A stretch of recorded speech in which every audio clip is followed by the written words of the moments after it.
Dear students, I am Anuradha, Assistant Professor of English, Department of English, PSGR Krishnamal College for Women, Coimbatore. Let me discuss about line by line explanation with literary devices found in the poem Sonnet 116 written by Shakespeare. Kindly listen to this audiobook which narrates about the deep analysis about the poem Let Me Not to Do the Marriage of True Minds by Shakespeare. I hope you all will get benefited by this audiobook. Sonnet 116, Let Me Not to the Marriage of True Minds. By William Shakespeare. Poem analysis and explanation line by line with literary device. Presented by Yara Narada, Assistant Professor of English, Department of English, PSGR Krishnamal College for Women, Coimbatore, Tamil Nadu, India.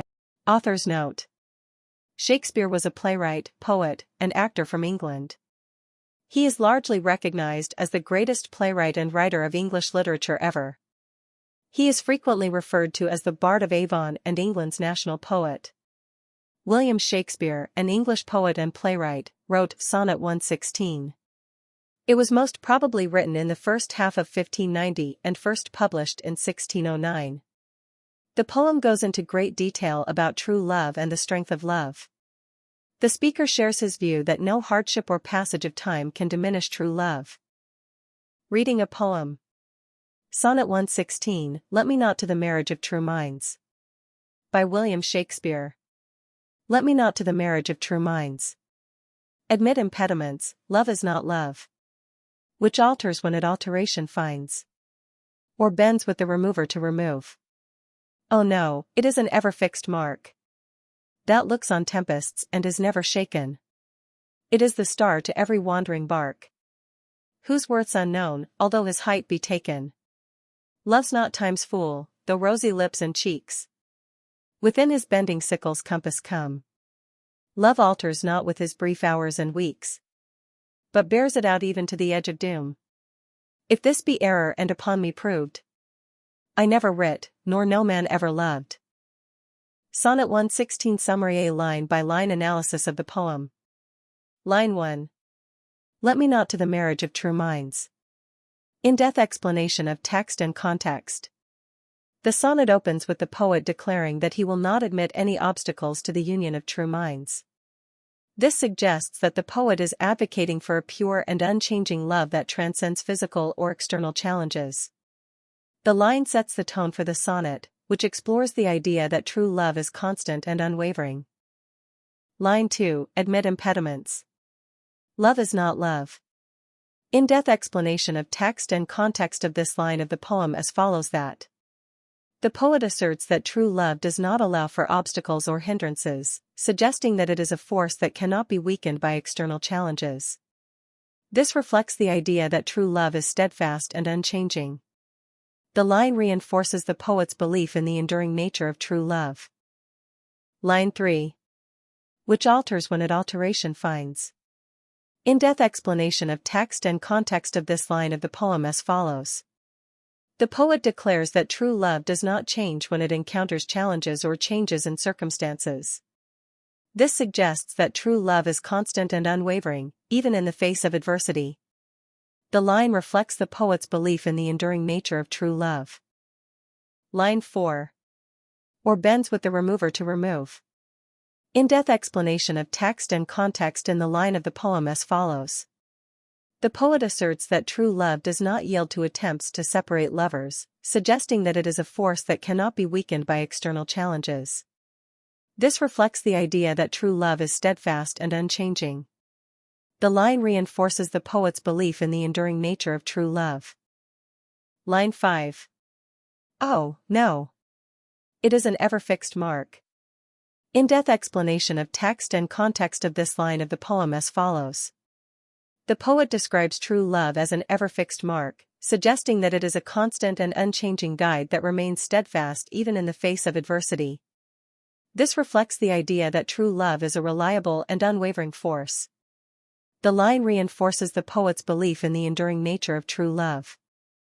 Line 6. That looks on tempests and is never shaken.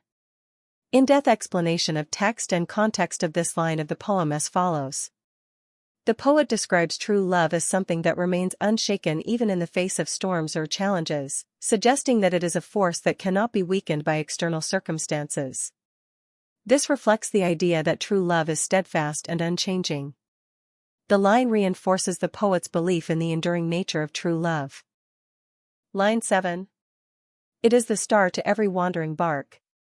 In-depth explanation of text and context of this line of the poem as follows.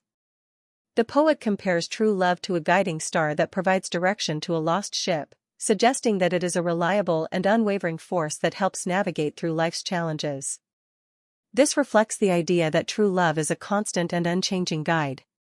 The line reinforces the poet's belief in the enduring nature of true love. Line 8. Whose worth's unknown, although his height be taken. In-depth explanation of text and context off this line of the poem as follows. The poet describes the true value of love as immeasurable, even though its position or presence can be recognized. This suggests that true love is a profound and invaluable force that cannot be fully understood or quantified. The line reflects the poet's belief in the enduring and immeasurable nature of true love. Line 9. Love's not time's fool, though rosy lips and cheeks. In-depth explanation of text and context of this line of the poem as follows. The poet declares that true love is not subject to the whims of time, even though physical beauty may fade with age. This suggests that true love transcends physical appearance and remains constant over time. The line reinforces the poet's belief in the enduring nature of true love. Line 9. Love's not time's fool, though rosy lips and cheeks. In-depth explanation of text and context of this line of the poem as follows. The poet declares that true love is not subject to the whims of time, even though physical beauty may fade with age. This suggests that true love transcends physical appearance and remains constant over time. The line reinforces the poet's belief in the enduring nature of true love. Line 11. Love alters not with his brief hours and weeks. In-depth explanation of text and context of this line of the poem as follows. The poet declares that true love does not change with the passage of time, suggesting that it is a constant and unchanging force. This reflects the idea that true love transcends the limitations of time. The line reinforces the poet's belief in the enduring nature of true love. Line 12. But bears it you even to the edge of doom. In-depth explanation of text and context of this line of the poem as follows. The poet declares that true love endures even to the end of time, suggesting that it is a force that transcends all limitations. This reflects the idea that true love is eternal and unchanging. The line reinforces the poet's belief in the enduring nature of true love.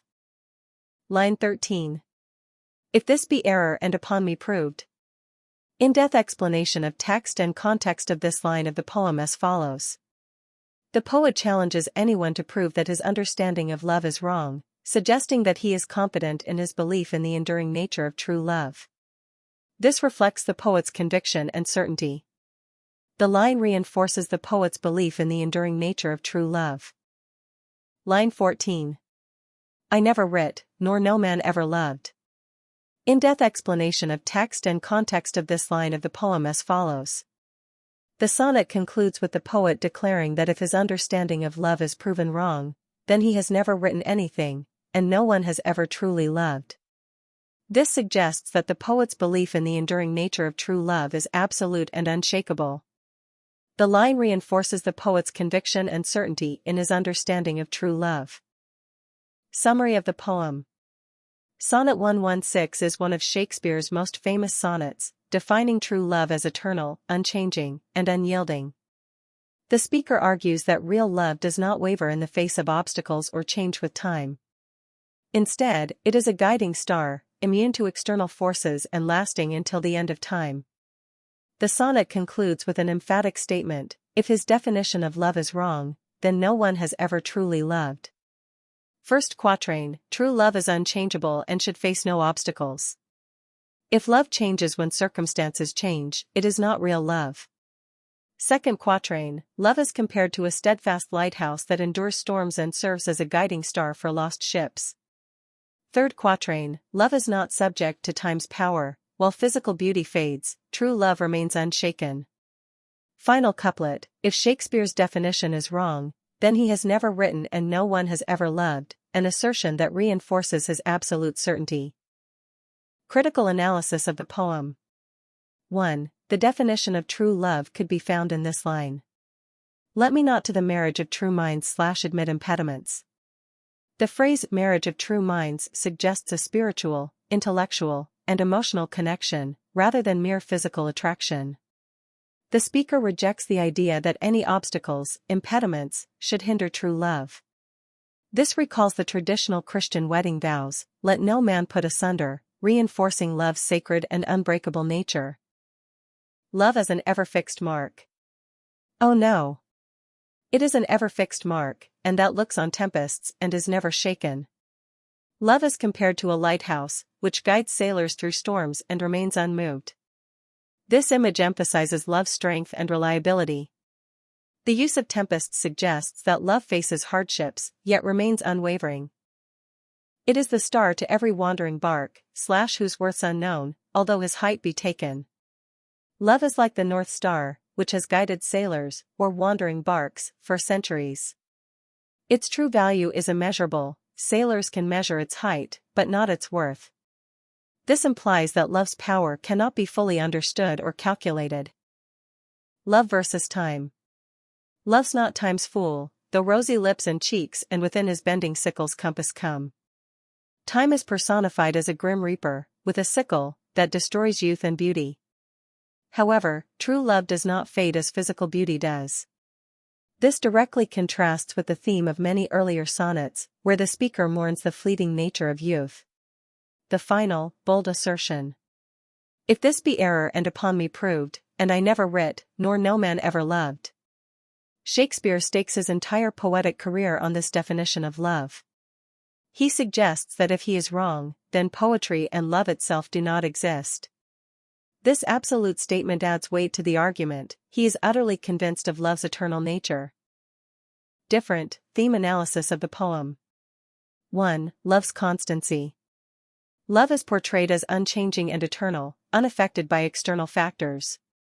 The use of nautical imagery, the lighthouse, the star, reinforces the idea that love provides guidance and stability. 2. Love's defiance of time. The sonnet challenges the idea that love diminishes over time. Though youth fades, love bears it out even to the edge of doom, it lasts until Judgment Day. 3. Love as a spiritual ideal. The phrase marriage of true minds suggests that love transcends the physical realm. Style and technique of the poem Sonnet 116, or Let Me Not to the Marriage of True Minds, is a poetic exploration of the nature and character of love. It argues that true love remains steadfast and reliable, insusceptible to time's decay or alteration. The poem is a Shakespearean or English sonnet, which consists of 14 lines. It is divided into 3 quatrains, 4-line sections, and a final rhymed couplet, 2-line section, following the ABAB in first quatrain. Next 4 verse of rhyming as of second quatrain as CD. And the third paragraph of 4-line of rhyming as EFEF in third quatrain. And the 2-line of rhyming as GG rhyme scheme.